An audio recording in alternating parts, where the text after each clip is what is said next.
Alright, this is a game on Live Oaks in the T57 Heavy, the Tier 10 US Heavy. It's got a 4-shot clip, really good DPM burst. And we've talked a little bit about Live Oaks before in the to cap and not to cap highlight, but this is the first one where it's just encapsulated in a single match. Given the comps, they have a slightly faster comp, but when you look at our team, particularly the top tiers here, we don't have a whole lot of armor, so you generally don't want to push into town from the north spawn because it's really easy to spot from this small town over here. So what you'll just typically do in this type of comp, especially if you have a platoon of the top tiers, is you want to press down here. And if you've watched me in the stream before when we play Live Oaks from the north spawn, you know, you have to protect this area here a lot of times. If you allow medium tanks or faster tanks to get up underneath you here and you camp too far back, then you just end up getting obliterated back here. So you have to be sure that you're forward far enough to prevent such an occurrence. And so that's what we're going to spend at least the start of this match doing. And also the other consideration is, so we're taking a lot of our weight down here to the south, right? You see the T57 is also, the other T57 is also coming with us. So we have 4 out of 5 of our tier 10s down here, so you have to make something happen down here. Alright, and so they have a bat chat in that middle thing, so it's going to be more difficult for these guys to cross, but that is to be expected. And then we see that they already have a couple of guys pushing in here, which is fine, and then you just set up to catch them. It's fairly easy to shoot them as they're going in here. So they sent 3 tanks forward, all tier 10s, but we've done a good job of damaging on them on the way in. We've got a pretty good split here. Our T57 got here a little bit late, so as soon as we reload, we're going to push in. It's already been called, so it's just a matter of just communicating with your teammates and saying, okay, I have 5 seconds on my reload, and then it's, you know, they have shots back here, but these guys are the important guys. These are the guys that we need to take out, and so we need to push in and do it. And then I kind of rush that shot on the 140 right there, which is going to cost me later. And then you want to push in here. You don't want to stay up top there because it's vulnerable to RD, and also you negate any effect of these guys back here. So we take probably a little bit more damage than we should here, but that's okay. You still have to get down in there, even if you're going to take some damage. The other 2 guys are still relatively healthy. So we've taken out 3 of their 10s for a relatively low price. And so now what we need to do is to push down here, figure out what else they have. So send the mediums out front.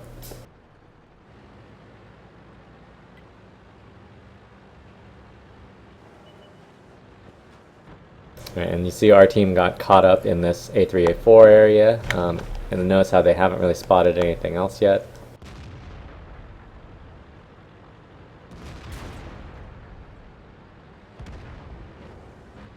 And so what we need to do is clean these guys out of this area right here as quickly as we possibly can.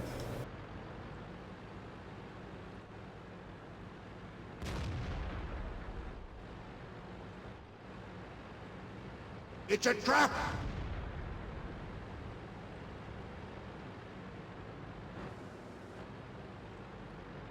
Okay, and then typically what you'll do is you'll push up in here, send a medium out to this area over here to light this hill and or to get shots onto this area. We'll have to see what we can see in terms of what the rest of their defense is. Here we saw a T57 on the north, but that's the only thing that we've seen over there. So as far as we know, the rest of their tanks might still be on this side, so that has to be a consideration when you're looking at this.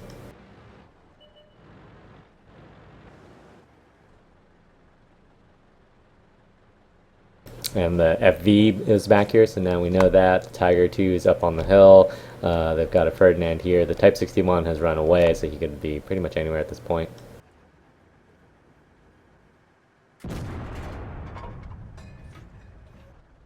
And the bat chat has driven through to our base. Our tank destroyers are all mostly too low to really deal with them.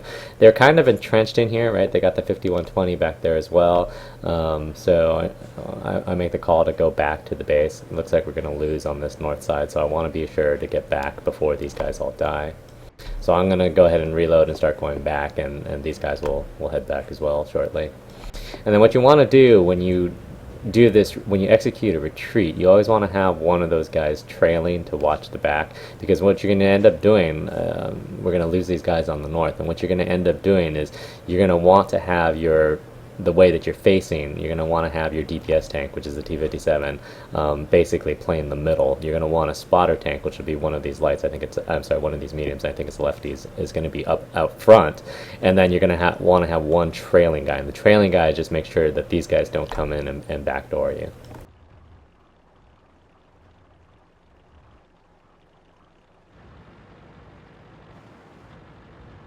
So I'm going to try to save this ISU and this T28 from dying.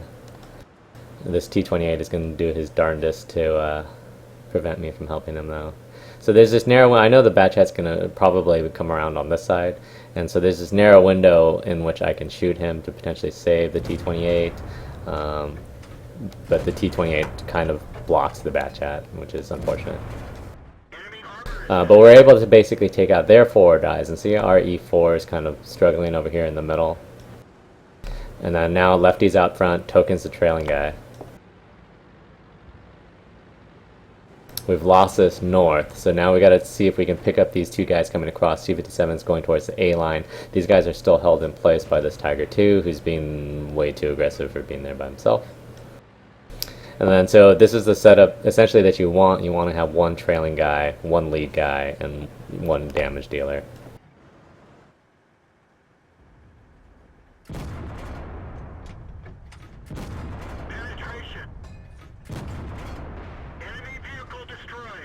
And so we pick up that Lorraine coming across, and then we'll pick up the Tiger 2 shortly.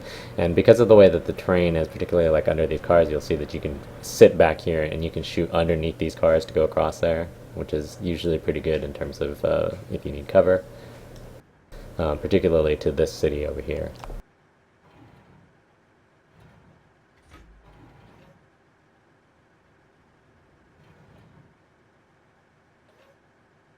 And then lefty picks up the Tiger 2, so I need to get a little bit closer to be able to shoot him.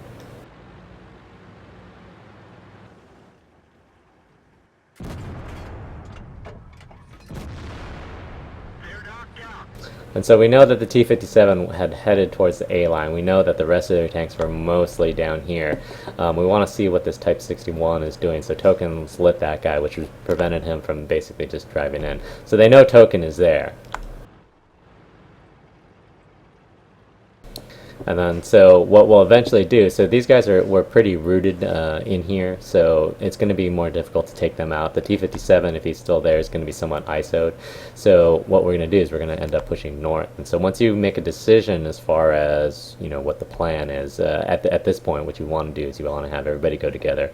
You want to have 2 of the higher health tanks be the lead tanks, and I'll be the trail tank. And Token's just going to go check this side. We want to try to get some intel as to whether are they still over there. You know, are they going to push? Are they, you know, do they think that we're going to push them there? Sort of question. And then what we're going to do is start pushing up this way, and we've already told Token to come back. And so essentially what you do in this particular situation, right, you think that if the T57 is still there, he's going to be ISO'd. So what you want to do is you want to put one of your higher health tanks out front. And so this guy will be basically the spotter. And then you want to have your 2 tanks relatively close by behind. And essentially what's going to happen is that lefty's going to move forward and try to spot him, and basically Token and I will be, you know, 50 to 100 meters behind him. And then when he lights the T57, what he'll do is he'll try to get small, he'll try to be defensive, and then Token and I will just move to flank. And that's sort of how you challenge into that area. It's kind of like, you know, the velociraptors of Jurassic Park, right? So lefty will get his attention while Token and I basically move to kill him. And so at this point, when you're moving, especially against somebody that you think is ISO'd, again, it's important that you have your lead tank make contact and then just play defensively, you know, hide, you know, just occupy attention, and then you want to make sure that your damaging tanks are close enough that they can run in before, you know, lefty is put into too much of a compromised position. And so he spots the T57 here, and then all he needs to do is just get defensive. And then in the meantime, Token and I can just push it.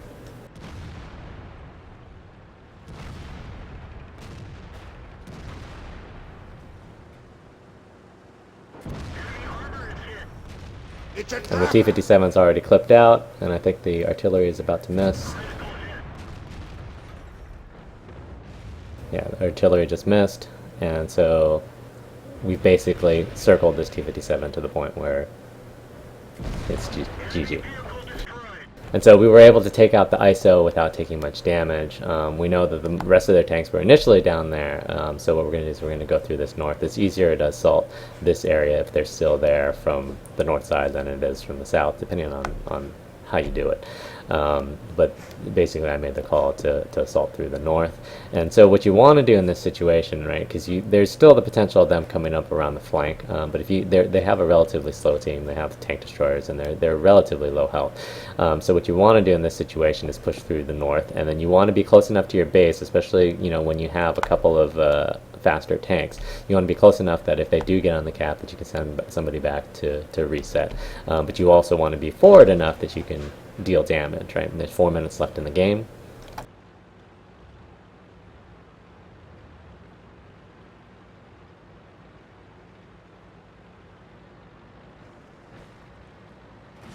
And so what you want to do in this particular situation is the first thing is see if do they have any spotters up here.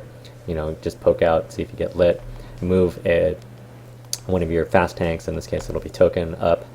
See if he gets lit. If he doesn't get lit, then you want to move up here and then take the next step, which is start lighting over on this side. And then all this time, right, if somebody gets on the cap, then essentially all we have to do is send Lefty back, and then I can basically shoot the cap from this area over here.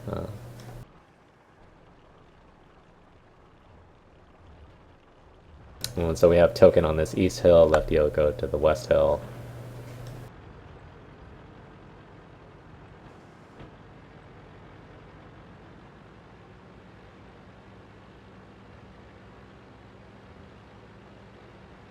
And Token didn't spot anything there, so we're going to get set up, and what we'll do is we'll send Lefty into the trench here to see if he lights anything, and essentially Token and I will sit here and wait and look for shots. There's 3 minutes left in the game.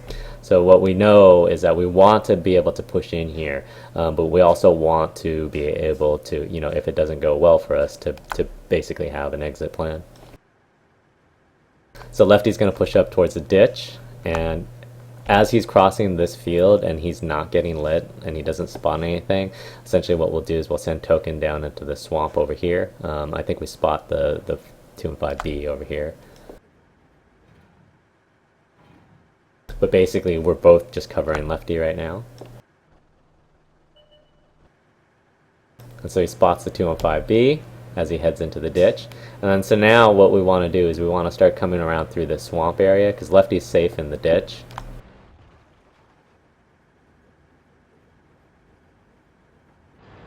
So Token's going to go around down over here, and so all you want to do is get into this flanking position over here, where he can potentially push in.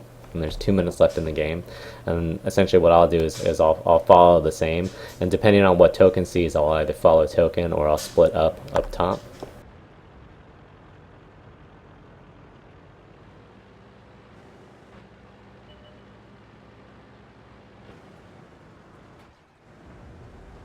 And so Token lights the artillery, and the Ferdinand is lit by Lefty.